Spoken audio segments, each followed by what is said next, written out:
Pag sinabi mo yung boundary mo, meron to yung may mga responses na punishing ang response. This is from a caregiver from OFW galing Saudi Arabia.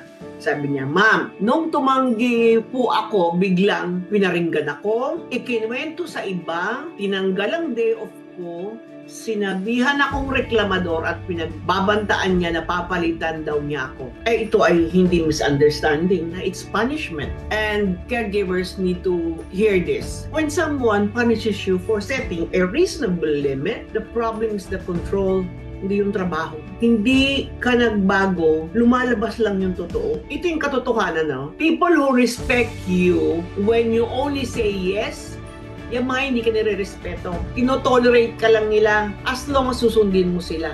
Boundaries don't break yung relationship. Pero yan, nagpapakita sa'yo kung sino yung tao, anong kondisyon ng taong yun na kausap mo, kung sino sila.